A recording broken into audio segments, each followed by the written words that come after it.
I'll just start at the count of 3 to 1. Will that be fine? In case any technical glitch arises, please stop me in between. Though here everything seems all right from the network perspective. So I'm just starting. 3, 2, 1. Honorable jury members and all dear friends, warm greetings of the day. The topic that I have got is police brutality, excessive use of force by law. If with power comes a lot of responsibility, and with power there is also the chance of a lot of arbitrariness.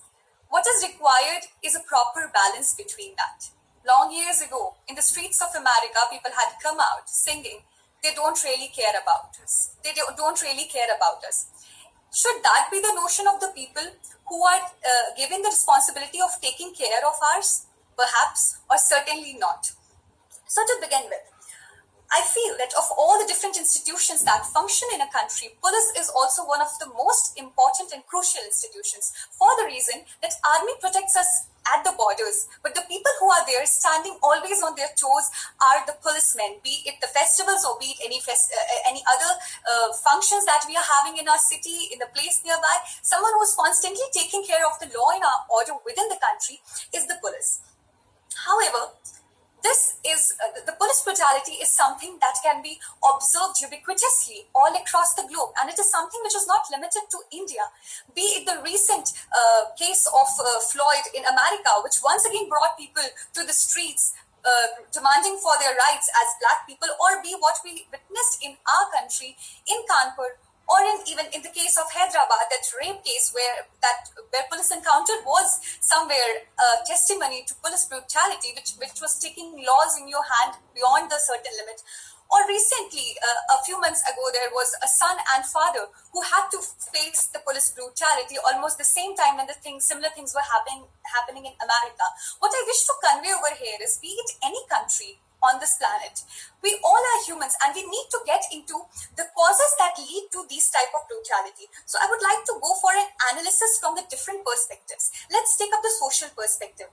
If we talk in the context of India, the policemen are deemed as a source of power, or people who certainly have deemed as someone who's very powerful, who has the authority to use the power and who has a legal authority to use the power. So people obviously, the common masses deem them as the powerful people, and somewhere this takes the policemen to somewhat wrong notion where they feel that they are all powerful. At least they can sway their power the way they want over the common masses.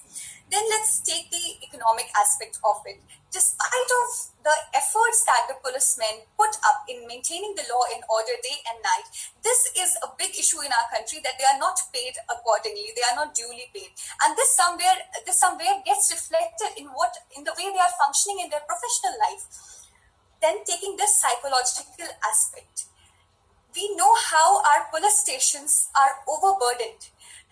There are not adequate number of policemen which are desired for per person in a particular region, and this excessive pressure somewhere has to be went out, and that is something that is operating at a psychological level, that when they are not able to get any source where they can vent out all this aggression or all this frustration, it is the person who is most vulnerable who becomes the victim, and the result is the police brutality. Taking another aspect to the picture is the political aspect. Sometimes the body of police, because it is in constant contact with the legislature or the politics of the country, the protection that they get from the greater leaders also makes them arbitrary in utilizing their power, because somewhere they have the belief that I will be protected by the person who is in the power, or I have direct contacts with the person. I would like to make clear that this is not the general. It is just about that certain section of police who goes for the brutality. So the solution to this problem lies in its causes. If we go for the social aspect, police and people will have to come together to establish the notion that police is a friend of people. If we talk about the economic aspect, definitely we need to go for a salary increase. Salary and other payments that are made to the police, they need to be increased. We need to have a better atmosphere where psychologically they are strong, and that also calls for certain levels of training for the policemen as to how to cope up with the overpressure and overburdened scenario backwards, and we need to also take up the infrastructural aspect of it, where we need to increase the recruitment of the police officers. And lastly, going towards the political aspect, I think that is something quite ethical, where our political leaders and policemen and all such institutions which are positioned as the caretaker of democracy will have to realize that what is their ultimate job, ensure the constitution. With these words, thank you. Judges, please note time taken by P4.